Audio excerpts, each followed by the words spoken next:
firman-Mu.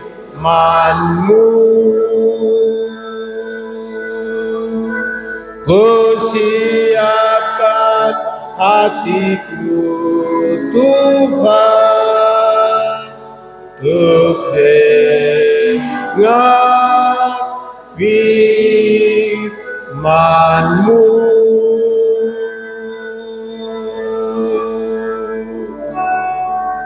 Bapak Julianus Nawipa berdoa untuk firman Tuhan.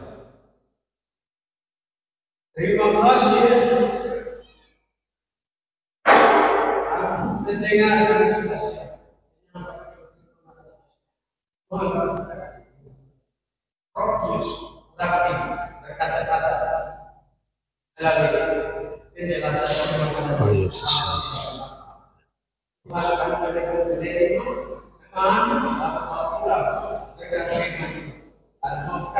Bapak Ibu, silakan duduk kembali.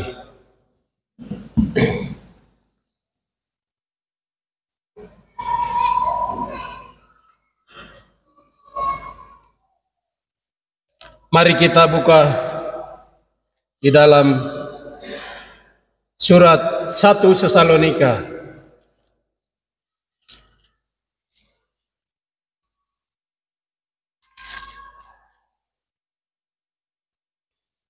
Satu Tesalonika pada pasal yang kelima.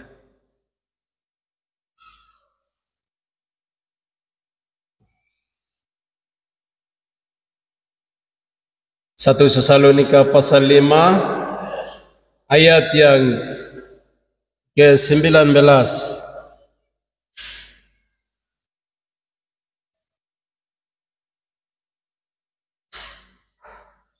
Ada yang dapat silakan baca. Kudus. Kita baca lagi Efesus pada pasal yang keempat ayat yang ke-30.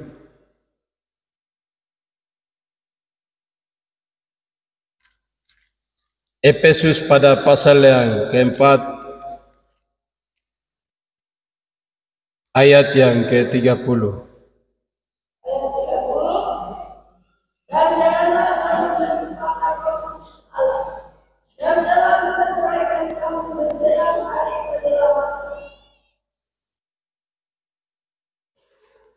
Janganlah padamkan Roh Kudus.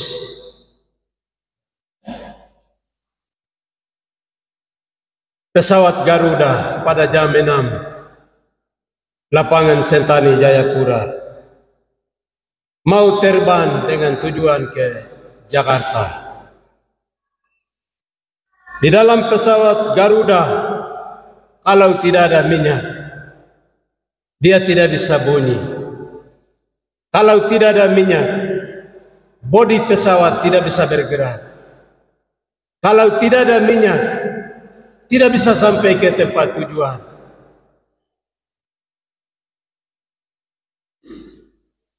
Nasihat dari Rasul Paulus dalam Roh Kudus.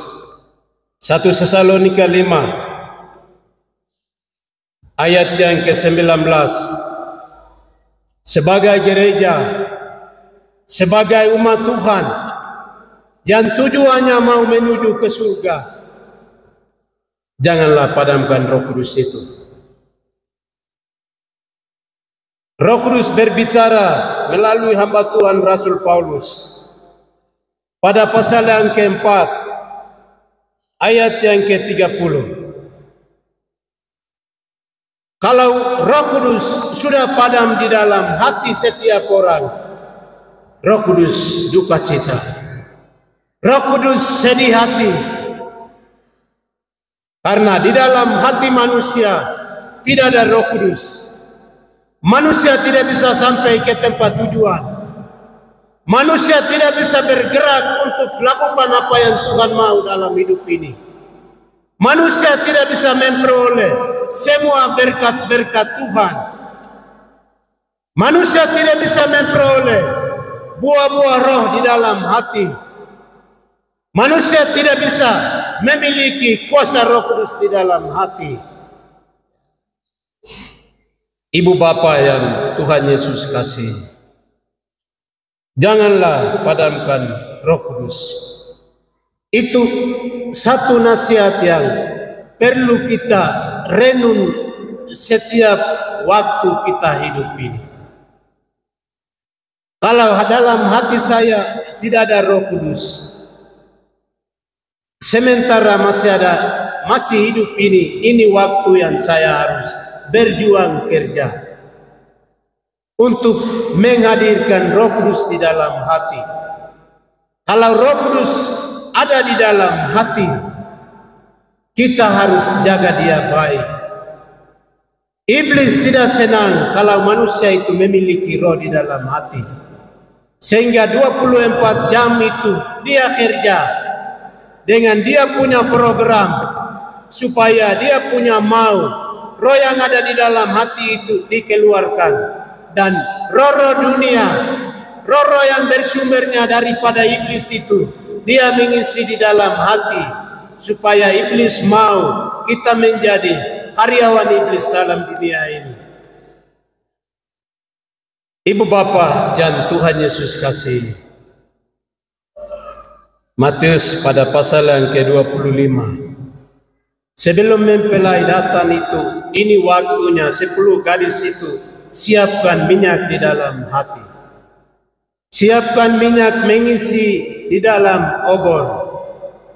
5 yang bijak itu sebelum mempelai datang, waktunya untuk mereka kerja keras sehingga mereka siapkan minyak di dalam obor. 5 yang gadis itu merasa tidak apa-apa, ini masih ada waktu, tidak apa-apa, tidak ada masalah. Setelah mempelai datang, mereka siap diri. 5 yang bodoh itu siapkan obor, tapi tidak ada minyak. Mereka pasang pelita, pelita belum menyala. 5 yang bijaksana itu mereka punya obor, di dalamnya ada minyak. Setelah mempelai datang, mereka siap diri, obor itu mereka menyalakan. Mempelai datang, 5 yang bijak di bawah, tapi 5 yang bodoh ditinggalkan. Alkitab belum menulis hari tanggal kedatangan Tuhan Yesus, tapi Alkitab menulis tanda-tanda kedatangan Tuhan Yesus yang terjadi dalam dunia ini. Bagi mereka yang sudah meninggal dunia, itu tidak ada waktu lagi. Hari ini mereka drop di Firdaus dan di alam maut. Mereka yang meninggal di dalam Roh Kudus di Firdaus, mereka yang belum ada roh lalu meninggal itu di alam maut. Kehidupan kita hari ini kesempatan bagi kami yang hidup sekarang ini. Bagi kami yang hidup sekarang ini, nasihat ini nasihat orang yang banyak pengalaman dalam pelayanan pekerjaan Tuhan. Nasihat ini bukan dari Rasul Paulus, tetapi roh yang ada di dalam Rasul Paulus yang berbicara kepada orang percaya di Tesalonika, kepada gereja jemaat kita di eklesia hari ini, kepada kami yang masih hidup hari ini.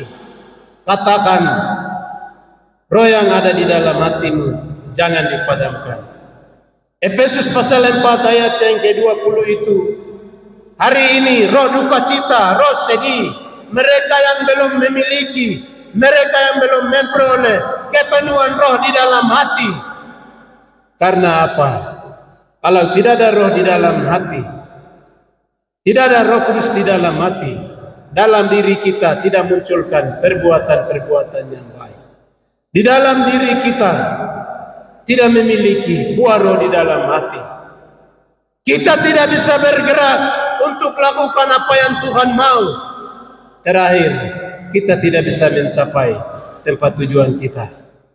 Ibu Bapa yang Tuhan Yesus kasih, sehingga nasihat ini menjadi pelajaran supaya apa yang Roh Kudus kerja, dia bekerja di dalam hati kita.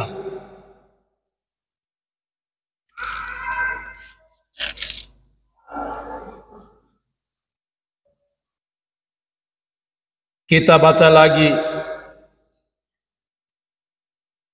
Efesus pada pasal yang 1 ayat yang ke-13.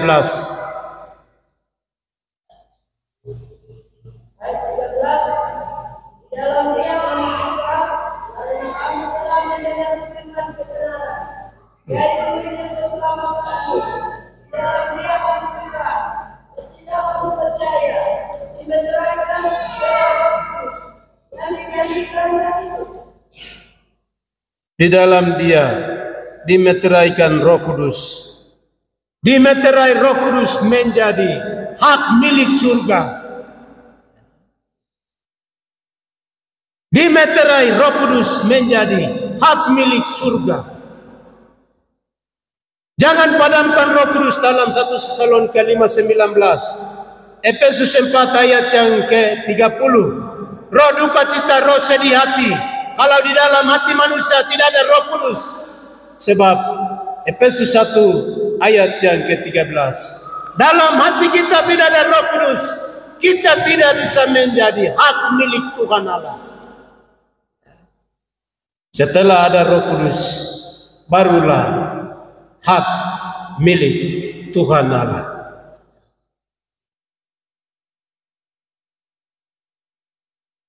Ayat yang ke-14.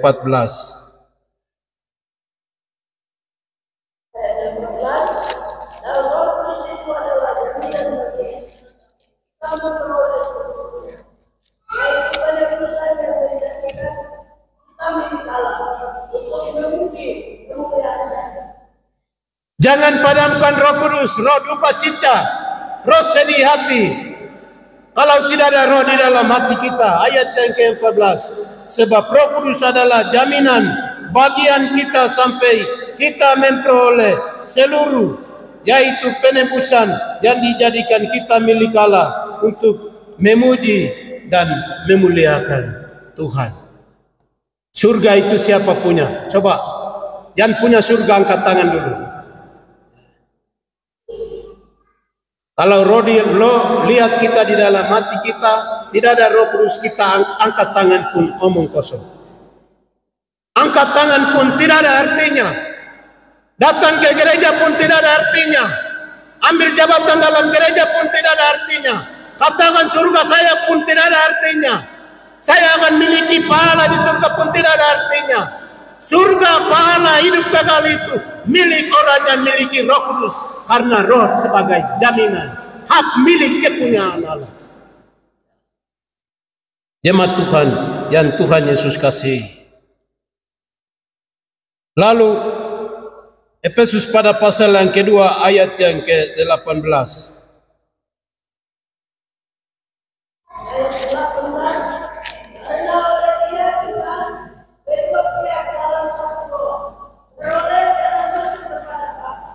Iya, ayat yang ke-18. Menolong orang percaya apabila kita menghampiri hadirat Tuhan.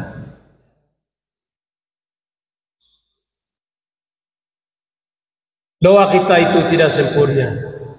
Doa yang kita doakan itu tidak sempurna. Tapi doa kita itu disempurnakan kalau roh di dalam hati kita. Kita tidak mampu menghampiri di hadirat Tuhan. Tetapi roh yang ada di dalam hati kita, dia menolong kita, membawa kita dekati kepada Tuhan. Membawa kita dekati kepada Tuhan. Siapapun dia yang mau ikut ketemu dengan bupati atau ketemu dengan gubernur, harus lapor ke anak buah. Harus lapor ke ajudan. Tidak ada melalui ajudan, tidak bisa ketemu. Roh Kudus perlu dalam kehidupan kita. Sebab roh yang menyempurnakan semua kata kalimat doa kita yang kita bawa kepada Tuhan. Roh Kudus juga yang membawa kita mendekati di dalam hadirat Tuhan. Jangan padamkan Roh Kudus, lalu roh duka cita hati, karena orang yang belum memiliki kepenuhan Roh Kudus. Doa mereka surga tidak bisa dengar. karena doa belum disempurnakan oleh kesempurnaan Roh Kudus. Tidak mampu untuk hadir dalam hadirat Tuhan, sebab di hadirat Tuhan penuh dengan kuasa, penuh dengan otoritas, penuh dengan kekayaan. Melalui Roh Kudus barulah kita bisa mampu untuk menghampiri hadirat Tuhan. Ibu Bapa yang Tuhan Yesus kasihi, Efesus pada pasal yang ketiga ayat yang ke-16. Pasal 3 ayat yang ke-16.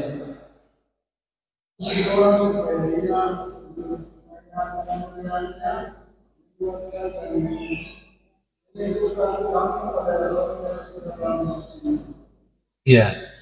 Aku berdoa supaya ia menurut kekayaan kemuliaannya menguatkan dan meneguhkan kamu oleh Roh-Nya di dalam hatimu, di dalam hatimu. Roh Kudus menguatkan orang percaya dengan kuasa dalam batin kita. Roh Kudus menguatkan orang percaya dengan kuasa Roh Kudus, supaya tangan orang percaya mampu untuk mengusir roh jahat. Mulut orang percaya mampu untuk menghadirkan kuasa Allah di tengah-tengah dunia ini. Tuhan Roh Kudus memberikan mampu kata-kata orang percaya untuk kalahkan kuasa-kuasa kegelapan dalam dunia ini. Roh Kudus mampukan kaki kita untuk kita injak dan hancurkan semua benteng-benteng dosa dalam dunia ini. Dalam dunia ini. Sehingga dua pesanan tadi, jangan padamkan roh, dan Roh Kudus sedih kalau dalam hati orang percaya tidak ada Roh Kudus. Sebab tidak ada kuasa, kita tetap tidak bisa memperoleh kemenangan. Tidak ada kuasa, kita tidak bisa menyatakan kuasa Tuhan dalam dunia ini. Dalam dunia ini. Ibu Bapa yang Tuhan Yesus kasihi, sebagai yang terakhir, pasal 4 ayat yang ke-30 tadi. Berduka cita karena ada dosa di dalam hati orang percaya. Roh Kudus berduka cita karena ada dosa di dalam hati. Perbuatan daging ada di dalam hati.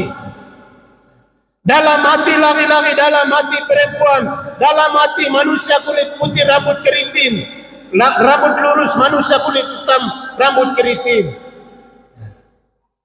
Sebab Alkitab disimpulkan satu, surga milik orang benar. Orang berdosa akan memiliki kematian yang kekal. Hari ini Roh Kudus, pesanan Roh Kudus, jangan padamkan roh. Pesanan Roh Kudus, miliki roh.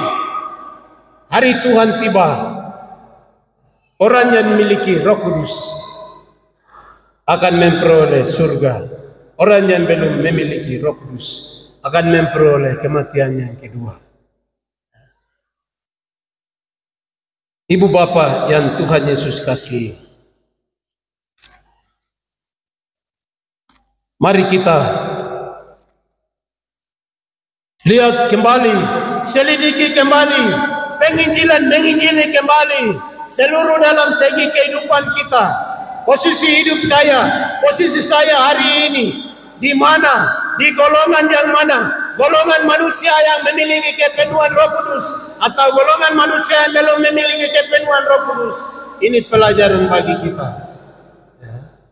Pelajaran bagi kita dalam kehidupan kita hari ini. Dalam kehidupan kita hari ini. Bunyi sangkakala yang pertama, orang yang penuh dengan Roh Kudus yang akan mendengar. Bebe.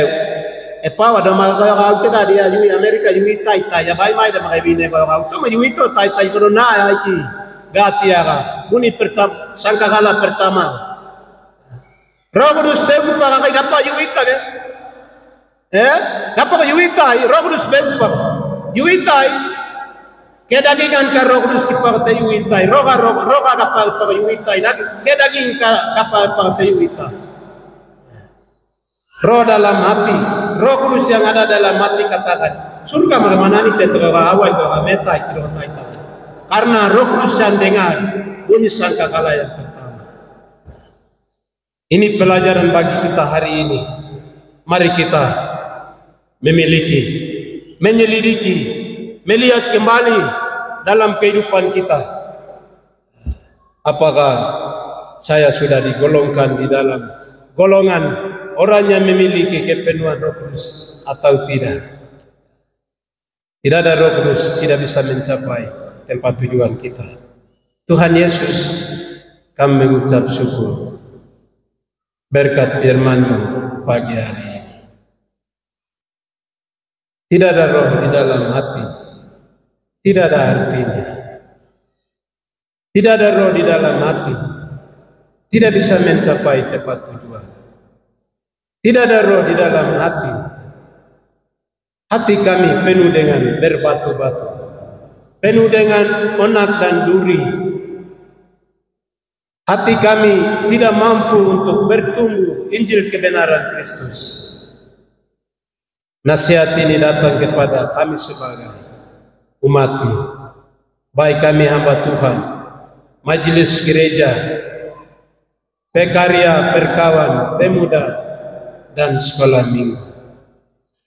Waktu ini waktu yang terindah bagi kami. Bapa, hamba-Mu berdoa. Kami lemah untuk melihat pribadi kami masing-masing. Kami hanya tahu untuk melihat orang lain, tapi melihat pribadi itu kami lemah hari ini.